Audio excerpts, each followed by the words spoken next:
최근 글로벌 금융시장 상황에 대해서 살펴보는 시간입니다. 최근에 우리나라 주식시장을 보면 그런 것 같아요. 이게 태양이 하나가 아니고 여러 개의 태양과 달 이런 것들이 각각 지구에 이 영향을 미치고 있는. 그러니까 무슨 말씀이냐면 우리나라 주식시장이 시작할 때는 어제 미국 시장이 올랐냐 떨어졌냐에 따라 가지고 반응을 하는데, 장중에는 미국 시장 반응을 하는 게 아니고 중국 시장 반응을 많이 합니다. 그러다 보니까 미국 시장은 올라서 코스피가 올라서 시작했다가 전날 종가에 비해서 올라서 시작했다가 요즘 중국 긴축 이야기 많이 하죠. 그러다 보니까 홍콩 시장도 이런저런 영향 때문에 주가가 상당히 떨어졌는데, 이 홍콩 시장 영향을 받으면서 특히 이제 우리나라에 많은 영향을 미치는 게 홍콩에 상장되어 있는 중국 주식, HSCI라고 하는 게 영향을 많이 받는데, 그거에 따라서 고주가 하락하면 처음에 올라서 시작했다고 코스피가 쭈르르르 내려가는 그런 영향을 많이 보입니다. 이런 경우에는 봉 차트로 나타내 보면 시가가 여기 있고 종가가 여기 있으면서 파란색으로 음봉이라고 이야기하죠. 음봉이 나타나는 경우가 최근에 꽤 많이 발생합니다. 이렇게 보면 주식이라고 하는 게 그렇게 단순하지 않죠. 여러 개의 힘이 영향을 미치는데, 그 중에서 사실 우리나라 주식시장에 가장 큰 영향을 미치는 게 가장 큰 걸로 보면 미국하고 중국, G2라고 표현도 하는데 이런 거죠. 근데 이 미국과 중국이 서로 다른 정책 방향처럼 보이잖아요. 그죠? 미국은 확대 정책입니다. 지난주에 일주일 전에 1.9조 달러의 대규모 부양책을 내놨어요. 1.9조 달러면 어느 정도 규모냐면 미국의 GDP가 1년에 21조 달러 정도가 됩니다. 그러니까 GDP 한 10% 정도가 되죠. 근데 우리나라로 따지면 우리나라 GDP가 2천조 원이 좀 넘거든요. 200조 정도를 경기 부양책으로 쓴다라는 이야기인데, 우리나라가 지금 4차 재난지원금으로 편성하려고, 그래서 추경이라고 하죠. 추가 경기 예산을 잡는 것이 한 19조 원 정도, 20조 원 정도입니다. 그러니까 GDP의 1% 정도를 쓰는데 미국이 지금 GDP의 10%를 쓰는 거죠. 이 1.9조 달러는 우리나라 그 경제 규모로 따지면 200조 원에 해당돼요. 우리나라가 200조 원의 경기 부양책을 내놨다는, 이거 어마어마한 그런 거죠. 우리나라가 웬만큼 추가 경정 예산 이런 걸 잡아봤자 20조 원, 40조 원까지 40조 원 같은 경우에도 그런 경우는 거의 못 봤고 20조 원까지 가는 경우가 있었는데, 미국이 그 10배 정도를 한다는 어마어마한 대규모의 부양책이죠. 근데 한편으로 또 미국 시장에서 장기금리가 올라가면서 이거 상당 부분을 상쇄하고 들어가요. 이게 좀 이상하지 않냐? 이렇게 서로 간에 상쇄할 거 효과가 없지 않냐? 이런 이야기 하실 수도 있습니다만, 경제학에서는 이걸 이제 팔러시 믹스라고 많이 이야기합니다. 정책 조합인 것이죠. 재정을 가지고 막 부양을 하게 되면, 이게 나쁘게 이야기하면 국채 발행이 늘어나면서 금리가 올라간다. 그래서 실제로 재정을 쓰는 효과가 상쇄돼 버린다. 이런 이야기도 하기도 합니다. 크라우딩 구축 효과라고 하는 표현을 쓰기도 하는데, 좀 좋게 이야기를 하면 재정으로 돈을 쏟아붓고 금리는 좀 올려서 이게 인플레이션으로 넘어가는 효과는 좀 막아주고, 이렇게 해서 이걸 일종의 정책 조합이라고 하는 거죠. 그러니까 재정을 통해서 너무 많은 돈을 써서 경제가 좋아지게 하는 효과가 있는데, 한편으로는 또 이게 이쪽 저쪽에 버블을 낳는다든가, 그러니까 부동산으로 돈이 많이 들어가면 부동산 버블 난다든가, 또는 이제 물가를 너무 많이 올린다든가, 이런 부작용들이 있을 수 있겠죠. 이런 부작용은 금리를, 장기 금리가 좀 올라가도록 해서 막아준다. 이게 어떻게 보면 굉장히 훌륭한 정책 조합일 수도 있습니다. 그렇지만 어쨌든 기본적으로는 미국은 부양 쪽으로 계속 가고 있는 그런 상황인데, 중국에서 들리는 소식은 최근에 양회도 하고 있습니다만 긴축 이야기를 많이 해요. 근데 양회 첫날에 이제 6% 경제 성장률 목표를 유지하겠다라고 하면서 긴축은 아니구나 생각을 했는데, 그 안에 내용을 들여다보면 그렇습니다. 중국은 최근에 미국이 트럼프 대통령이 물러나고 바이든 대통령이 들어서면서 중국과 미국 사이 관계가 경제적으로 좋아진다 이렇게 생각하는 사람들은 없죠. 근데 어쨌든 바이든 대통령 이후로 중국에 대해서 경제 제재를 가하는 건 없어요. 하지만 이미 작년에 미국 의회가 중국에 대해서 첨단 기술에 대한 규제를 굉장히 강화시켜 놨습니다. 가령 일본이 한국에 우리나라에 대해서 뭐 옛날에 그런 게 한 거 있죠. 뭐 수출 금지 뭐 이런 게 한 게 있는데 그거보다 훨씬 더 강력한 방식으로 미국 기업들이 첨단 장비를 중국 기업에 수출하지 못하도록 막아버린 것이죠. 반도체 같은 게 특히 대표적인 건데 그러다 보니까 중국으로서는 뭐 일상적인 미국과의 교역은 가능한데 이게 중국으로서도 막 반도체나 이런 첨단 산업은 미국의 장비 소재, 미국이나 유럽이나 일본이나 이런 장비 소재를 받아야 되겠죠. 아직까지는 중국이 아직까지는 그렇게 기술 자립이 되어 있는 상태가 아니다 보니까. 근데 이걸 막아버린 거예요.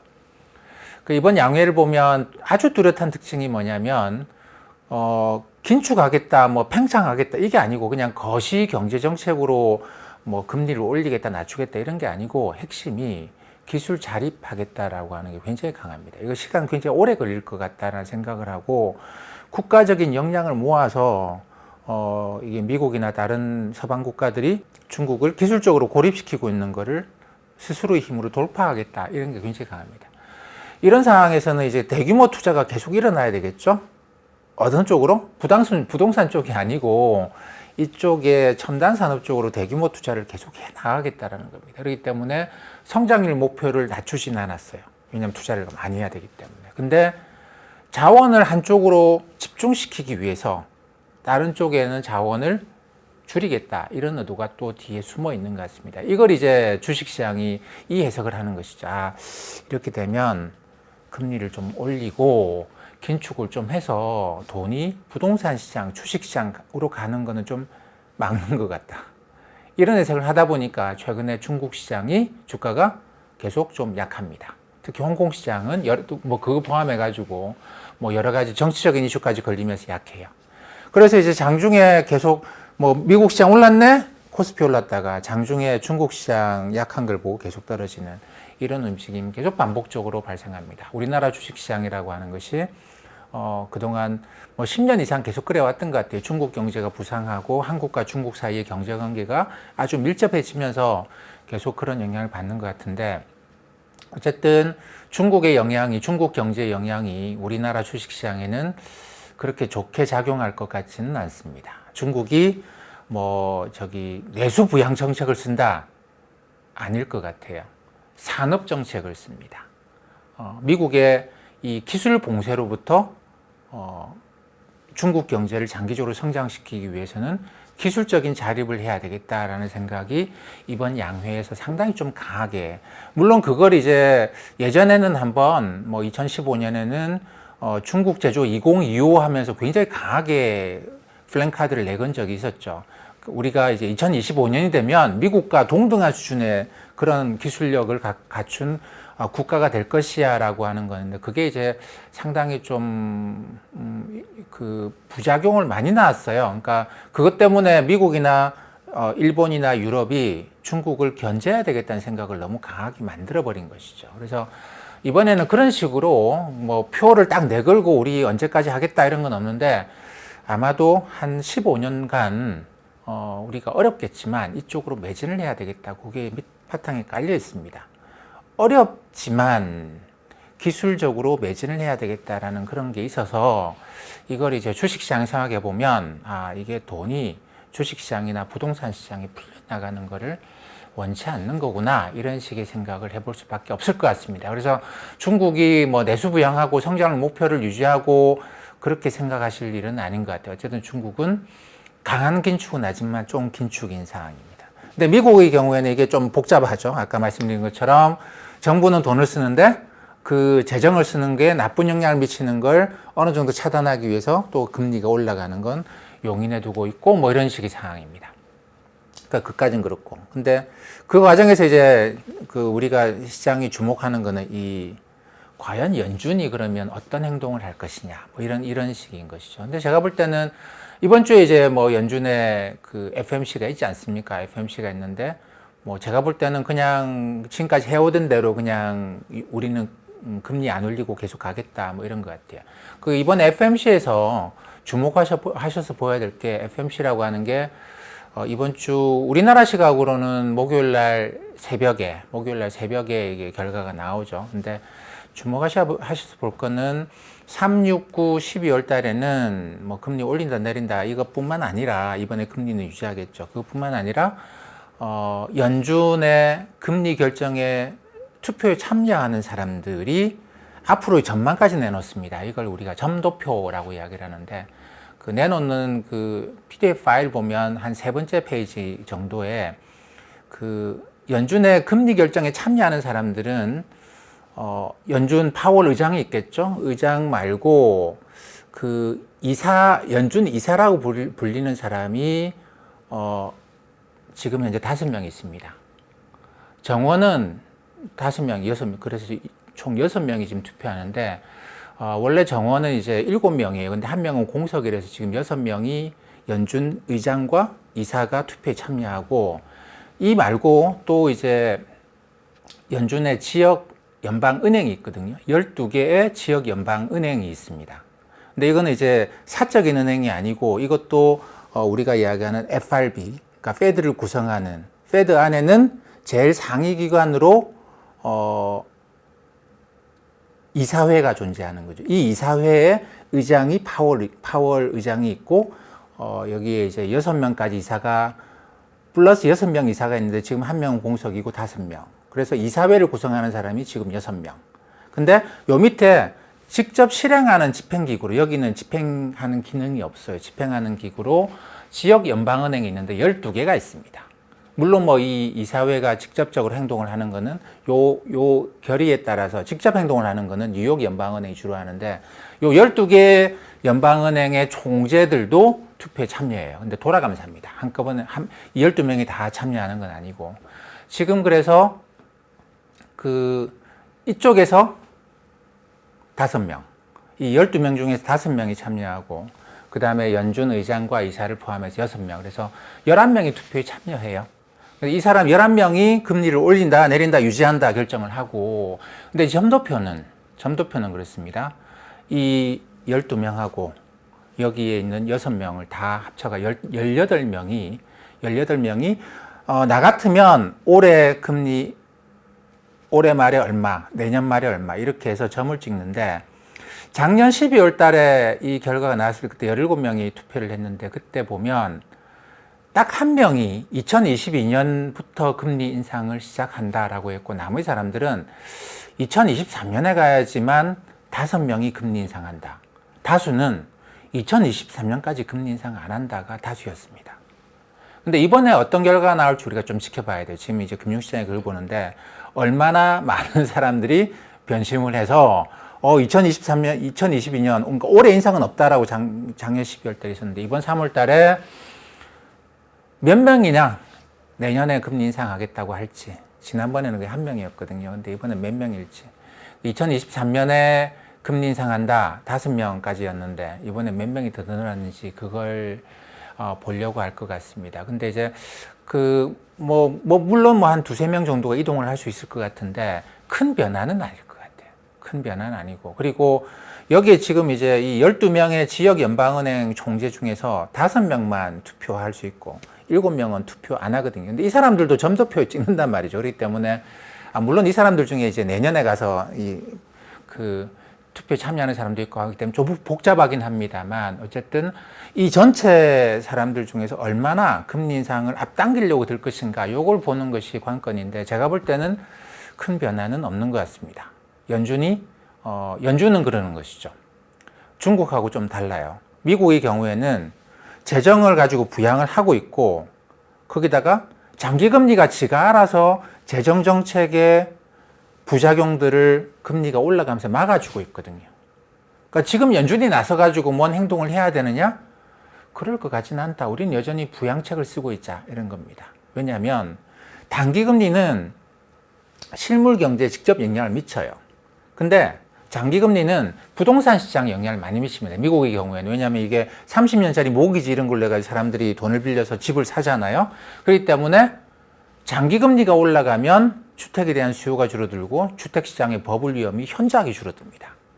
근데 단기금리를 올려버리면 기업들이 당장 운용자금, 2-3년짜리 설비투자 자금이 연방기금을 올려버리면 영향을 받게 되겠죠. 그럼 기업 투자가 위축되는 효과가 있는데 연준의 생각은 지금 그럴 때가 아니다. 그러니까 단기금리 인상 우리 지금 생각할 때가 아니다. 이런 식의 입장을 계속 취할 것 같아요. 아니 근데 돈을 그렇게 많이 쓰는데 법으로 움직이지 않느냐. 그거는 시장이 알아서 장기금리 올라가면서 잡아주겠지 뭐. 시장에 대한 믿음입니다. 그렇기 때문에 미국은 이런 식의 균형을 맞추고 있어서 이거는 긴축이라고 보기는 어려워요.